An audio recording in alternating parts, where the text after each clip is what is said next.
Only a few days after threatening to assassinate him, along with the head of Hamas's political office, Khalid Mish'al, Israeli missiles targeted the security square surrounding the home of the Palestinian Prime Minister Ismail Haniyeh in Gaza last night.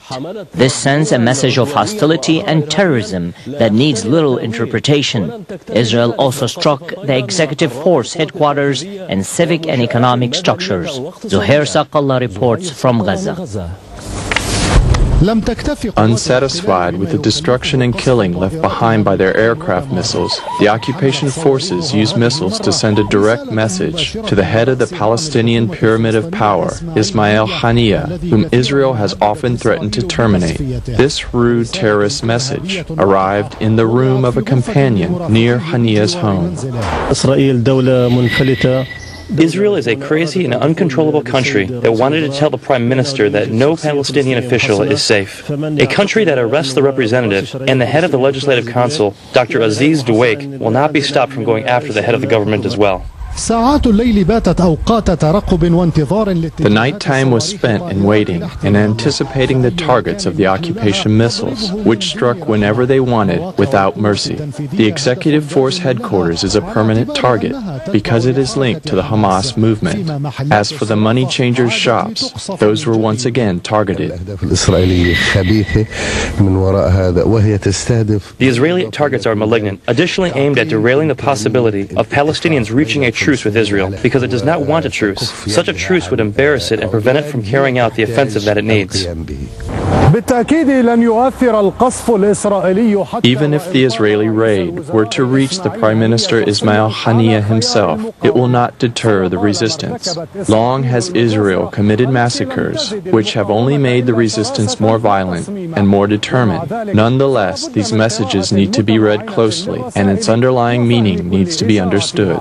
Zuhair Saqallah, Dubai TV, Gaza. The Palestinian leadership denounced the Israeli raids on Gaza and described them as crimes against humanity, asking the international community to take responsibility and stop this aggression.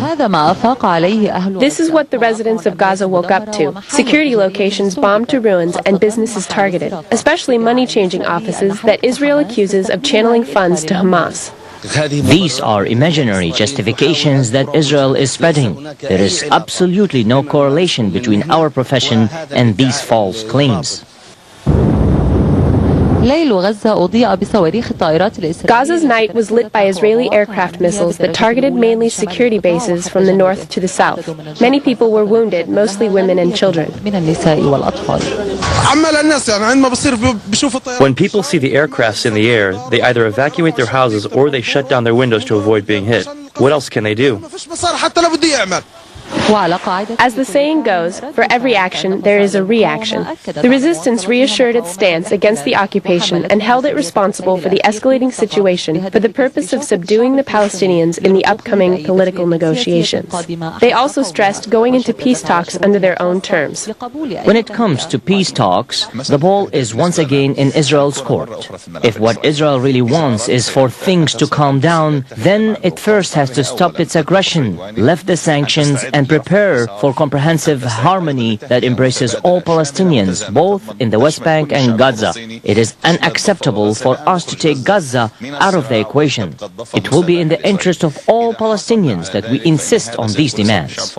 Israel's efforts to regain its dignity amongst its people seem to be the main issue standing in the way of Palestinian President's efforts to reach peace in the region in the near future.